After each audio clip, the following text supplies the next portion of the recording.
When I got a look at the cover of this game, I felt I was in for some good old 16-bit wartime fun. An Apache helicopter with an impressive weapon loadout, evil dictators plotting destruction and terror, and the rise of Electronic Arts as a video game company. Too bad it's a game where I can't get past the first damn level. This is the Gulf War-inspired third-person helicopter shoot-'em-up known as Desert Strike: Return to the Gulf. Developed and published by Electronic Arts, and designed by Mike Posehn, a man with no prior gaming experience whom I picture as a funny man with thick glasses, bald head, and a red beard. Desert Strike was met with extremely favorable critical response after its release, and is truly a game ahead of its time, with its blend of well-engineered sound, missions, and action.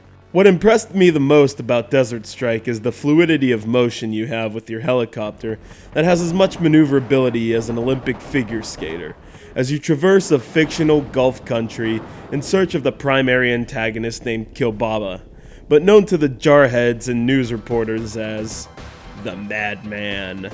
Honestly though, there's no shame in the obvious references to the Gulf War of the late 80s and early 90s. I mean, the Madman's henchman is named Muammaar.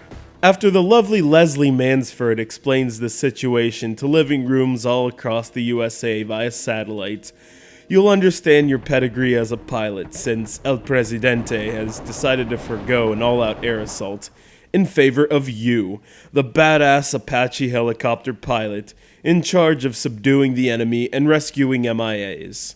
As I took off from the aircraft carrier, I appreciated the sense I got from flying across the ocean and eventually seeing the sand dunes, knowing the battle was going to take place sooner rather than later.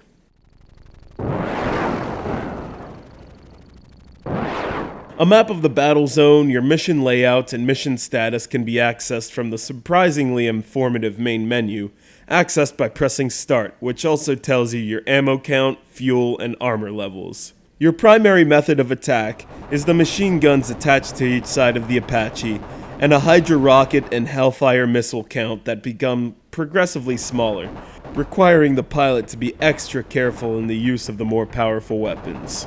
The in-game environment has a look to it as if Command & Conquer and Choplifter had a 16-bit kid. Foot soldiers look like Lego men, and planes and vehicles look like Micro Machines or Matchbox toys, which were actually designer Mike Posehn's inspiration for their design. I suppose the only issue I have with Desert Strike is its overpowering difficulty.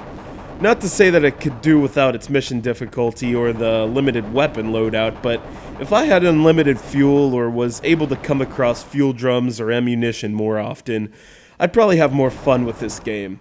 I mean, how am I supposed to save America when I'm constantly getting shot down and wasting fuel all the time? Barring the difficulty, I'd highly recommend this game that was miles ahead of other console shoot-'em-ups of its time.